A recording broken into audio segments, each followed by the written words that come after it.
Assalamualaikum warahmatullahi wabarakatuh. Salam sejahtera bagi kita semuanya. Yang mulia Pak Sunarto, pemaparan Mahkamah Agung Republik Indonesia refleksi akhir tahun sangat bagus, Pak. Perkenalkan. Tapi saya sebagai jurnalis, Pak, Mungkin saya sebenarnya perkenalkan diri dulu, Pak. nama saya Edo Utabarat, Pak, dari Perisai Hukum, Pak. Apa tadi? Oh, namanya tadi kurang jelas, Pak. Edo Huta Barat, Pak. Idul Huta Barat. Edo, Pak. Edo. Edo Huta Ya, ya. Barat, baik. Saya senang sekali, Pak, dengan pemaparan Bapak. Tapi yang jadi jurnalis itu saya sangat miris, Pak, dengan MMA, Pak.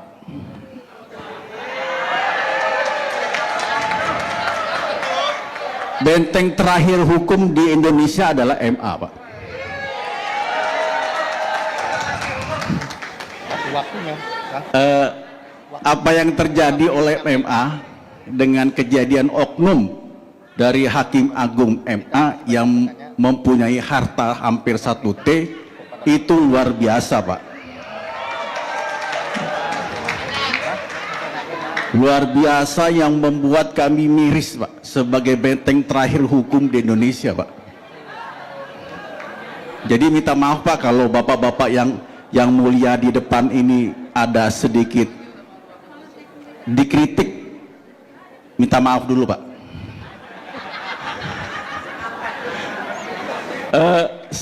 Itu yang mengganjal, Pak, selama 2004 ini, Pak, yang banyak Markus, Pak, maklar kasus yang ada di sini, Pak. Saya nggak tahu, Pak, PK itu diputuskan, maaf ini tanda kutip, sepihak tanpa ada. Ini kalau di pengadilan itu kan ada sidang, Pak, yang ditonton oleh terbuka, ada jurnalis juga bisa lihat gitu. Tapi kalau di MA ini kita nggak bisa lihat, Pak, bagaimana keputusannya ditolak atau diterima. Yang ada di MA itu apa, itu sudah ditolak gitu aja, sudah diterima gitu aja, Pak. Jadi dalam arti, dalam tanda kutip, itu berarti sidang tertutup gitu, Pak. Jadi sebenarnya itu, Pak, unek-uneknya, Pak, dari kita, Pak, jurnalis, Pak. Mohon dibukakan pintu, maaf, Pak, sebelumnya, Pak, agar pertanyaan saya ini bisa memberikan arti, Pak. Ya, Pak, terima kasih, Pak.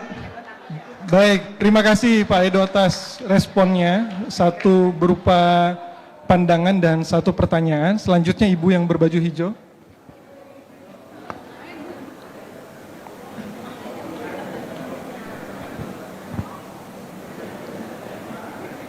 Mohon dibantu mikrofonnya itu.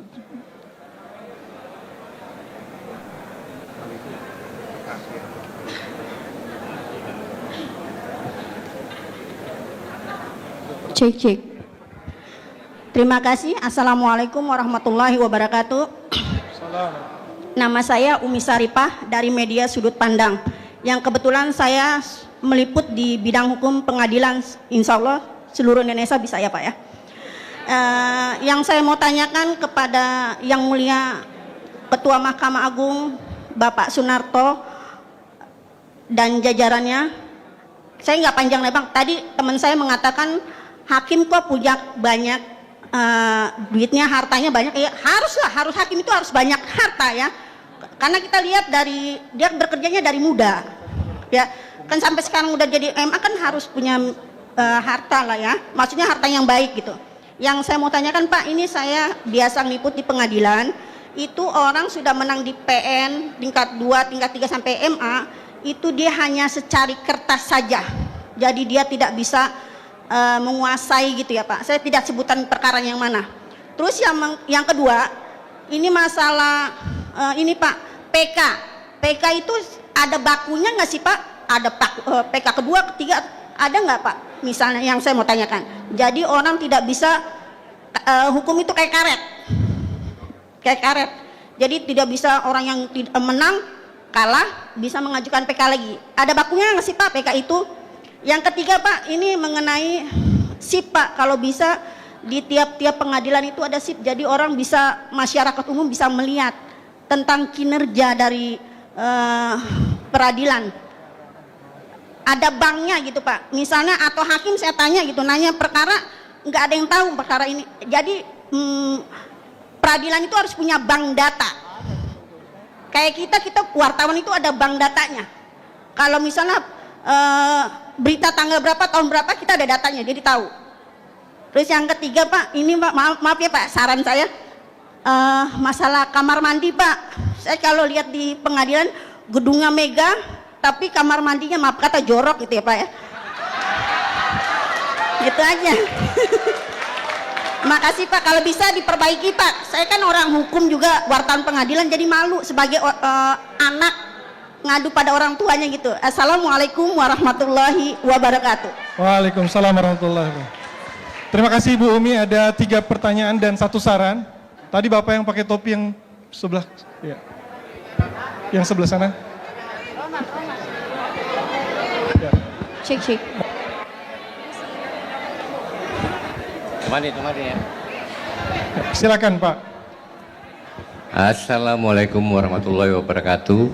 Selamat siang, yang mulia Bapak Soeharto, Ketua Mahkamah Agung Republik Indonesia, Bapak Haji Soeharto, Wakil Ketua Mahkamah Agung bidang non-yudisial yang kami hormati.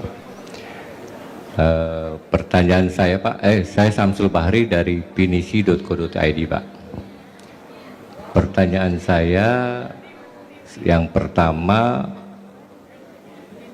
untuk pembenahan pemberitaan.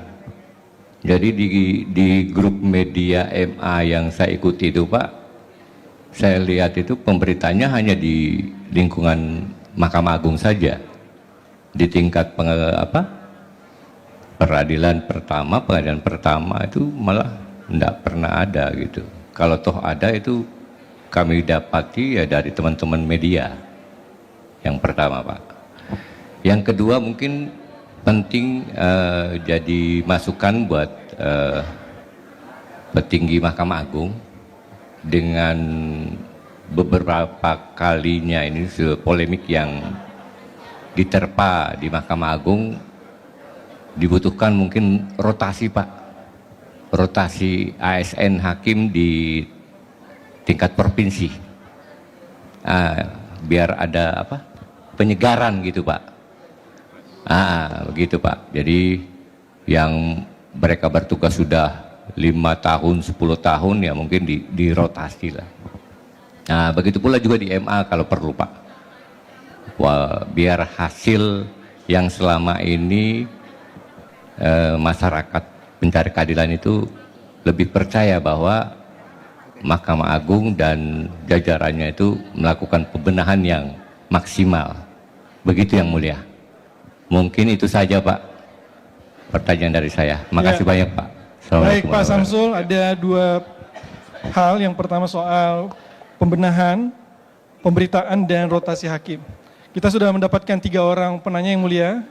Pertama dari Pak Edo Huta Barat soal respon mengenai integritas, dan yang kedua mengenai kehadiran dalam sidang PK. Yang kemudian tadi Bu Umi Salifah mengenai kemenangan di atas kertas tapi tidak bisa menguasai objek sengketa, kemudian batasan PK ada berapa kali, dan kemudian bagaimana sistem bank data di pengadilan, dan terakhir saran mengenai kamar mandi. Ya, ini mungkin karena sering datang ke pengadilan jadi Ibu bisa melihatnya sendiri. Kemudian Pak Samsul mengenai pembenahan, pemberitaan dan rotasi hakim dan ASN. Demikian yang mulia, kami persilakan yang mulia.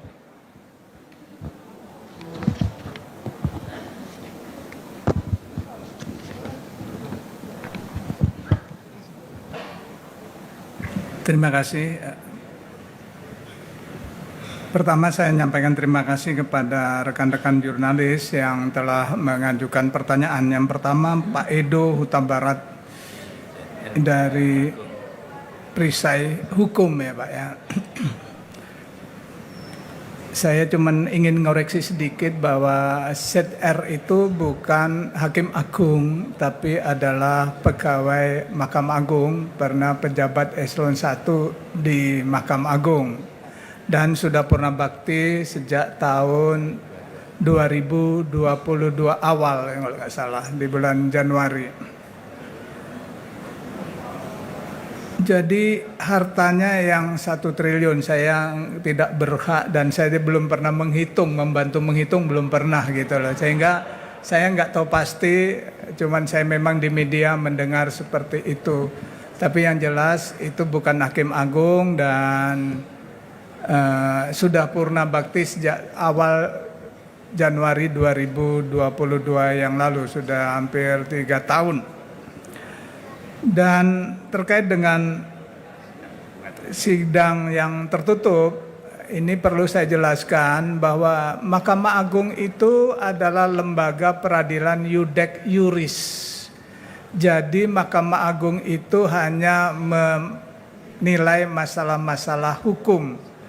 Jadi dan penerapan hukum, bukan masalah iudek fakti. Sedangkan pengadilan tingkat pertama, tingkat banding itu adalah pengadilan iudek fakti. Jadi fakta-fakta, bukti-bukti dipertimbangkan di pengadilan tingkat pertama, tingkat banding.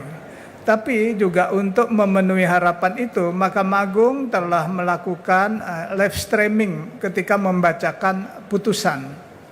Itu Bapak Ibu sekalian. Jadi sidangnya, semua sidang itu terbuka, semua sidang peradilan terbuka, dan kecuali itu yang memang menurut undang-undang tidak boleh terbuka. Misalnya menyangkut terpidana terkait dengan kesusilaan, atau terdakwanya atau para pihaknya anak-anak, itu kami memang sidangnya tertutup. Walaupun di Mahkamah Agung ketika Mahkamah Agung sidang itu selalu membuka sidang demi keadilan berdasarkan ketuhanan Yang Maha Esa, terus dinyatakan putusannya diawali oleh ira-ira itu dan sidangnya dinyatakan terbuka gitu loh. Dia terbuka karena dihadiri juga oleh panitera pengganti, bahkan yang ada di Mahkamah Agung. Saya nggak bisa membayangkan kalau 31.000 perkara lebih yang harus disidangkan terus terbuka. Mau pakai ruang sidang di mana gitu loh. Kalau memang harus terbuka, saya nggak bisa membayangkan gitu. Satu majelis itu rata-rata bisa sampai 30-50 perkara yang diputus. Biasanya setiap hari itu. Kalau sidangnya dibuka terus, ya saya bingung tempatnya juga gitu loh. Dan memang karena iudek iuris itu Mahkamah Agung tidak akan membahas hal-hal yang terkait dengan question of fact. Masalah-masalah fakta di persidangan itu nggak akan dipermasalahkan lagi oleh Mahkamah Agung. Karena itu kewenangan jadi iudek fakti, yaitu pengadilan tingkat pertama dan tingkat banding. Kira-kira itu jawabannya. Terus terkait dengan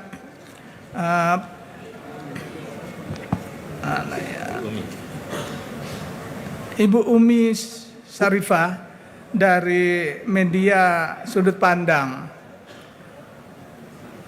Ini ada putusan di tingkat pertama, tingkat banding maupun kasasi menang, tapi di atas surat aja tidak bisa menguasai. Ada 3 jenis putusan yang dektumnya atau amarnya itu menghukum, ada yang dektumnya itu deklaratif hanya menyatakan, ada yang dektumnya itu amarnya konstitutif. Yang menentukan amar dektum itu bukan hakim, tapi permintaan atau petitum dari gugatan para pihak yang bersengketa. Hakim tidak boleh nambah-nambahin. Wong pihak yang bersengketa itu tidak minta, hakim malah memberi, itu nggak boleh, melanggar asas ultra petita. Jadi Bapak Ibu sekalian, rekan-rekan jurnalis yang saya hormatin, mohon dicek dulu Ibu Umi apakah putusannya bersifat deklaratur, hanya menyatakan misalnya tanah itu miliknya Ibu Umi titik. Tapi kalau yang bisa dieksekusi ada kata-kata menghukum. Menghukum si A untuk menyerahkan tanah objek sengketa tersebut dalam keadaan kosong kepada Ibu Umi. Nah, kira-kira itu. Kalau tidak ada kata-kata itu memang tidak bisa. Saran saya, ngajukan gugatan baru. Petitumnya, permintaannya cuman mengatakan minta menyerahkan, menghukum si lawannya itu untuk menyerahkan tanahnya kepada yang menang tadi dan minta putusannya serta-merta yudbarfar biforat. Jadi walaupun banding kasasi PK itu masih langsung bisa dilaksanakan putusan itu. Yang berikutnya Bu Umi tanya sebenarnya PK itu berapa kali? Sebenarnya 1.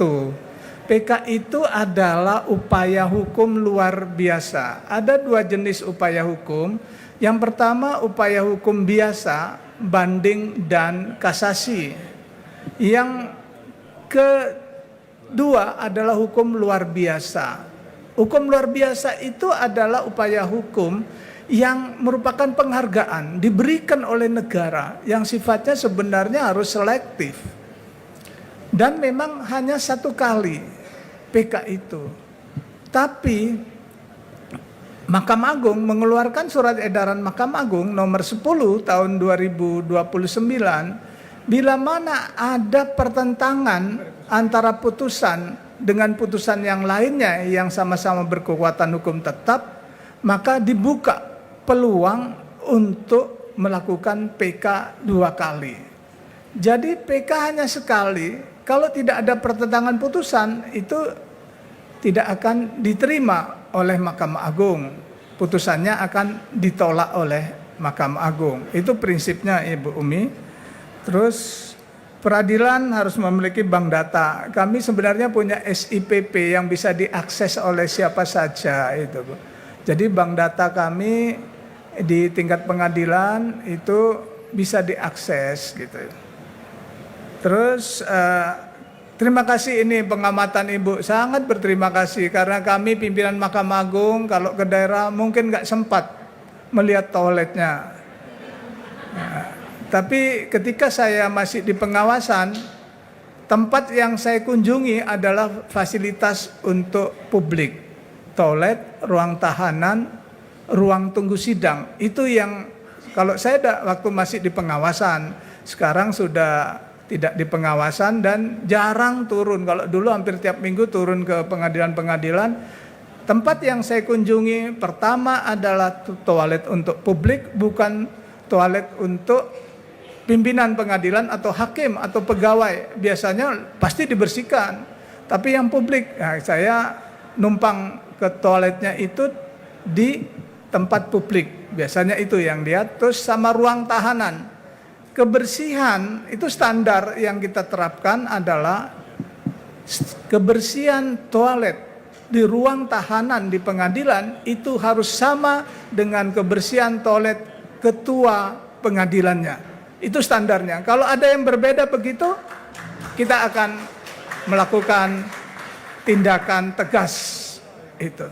Jadi lembaga ini memang sengaja dibentuk untuk mewujudkan tujuan kita bernegara. Jadi pelayanan publik yang menjadi perhatian utama kita. Bukan untuk melayani para pejabat kita. Kamar mandi ini Pak Samsul Bahri dari Tribun Pembenahan Pemberitaan. Nah ini saya kurang mengikuti biar nanti teman-teman di Biro Hukum Humas yang bisa menyampaikan jawabannya saya delegasikan. Terus masalah mutasi atau istilahnya rotasi hakim, kami ada 2 istilah. Yang pertama mutasi hakim atau aparatur peradilan, yang kedua promosi hakim atau aparatur peradilan. Itu diatur dalam surat Keputusan Ketua Mahkamah Agung nomor 048 tahun 2017. Jadi sudah diatur, Pak. Kami akan mengevaluasi secara terus-menerus aturan itu dan pelaksanaannya. Mengapa? Karena mungkin di pelaksanaannya berbeda dengan di aturan itu. Tapi tetap kami akan konsisten, akan menerapkan aturan pola mutasi dan promosi itu secara transparan dan akuntabel. Jadi siapa yang waktunya mutasi akan dimutasi, siapa yang memang layak untuk dipromosikan juga akan kami promosikan. Dan ketika melakukan mutasi itu timnya besar, Yang pertama itu dipimpin oleh Wakil Ketua Mahkamah Agung. Ada yang disebut dengan nomenklaturnya adalah pra-TPM, pra-tim mutasi. Saat itu dihadiri oleh Wakil Ketua Mahkamah Agung bidang non-yudisial, Ketua Kamar Pengawasan, Ketua Kamar Pembinaan, terus perwakilan dari Hakim Agung di lingkungan peradilannya. Ada 2 perwakilan dari gender, yaitu dua orang hakim agung perempuan yang juga ikut di situ, dihadiri oleh Kepala Badan Pengawasan dan Dirjen yang terkait serta Direktur Pembinaan Teknisnya. Itu sangat besar. Setelah selesai di tim mutasi promosi, maka baru dibawa ke rapat pimpinan yang langsung dipimpin oleh Ketua Mahkamah Agung. Lebih lengkap lagi, seluruh pimpinan Mahkamah Agung akan hadir di situ, ditambah dengan aparatur atau pejabat yang ada yang telah mengikuti pra-TPM. Jadi seleksinya sangat ketat, Bapak Ibu sekalian.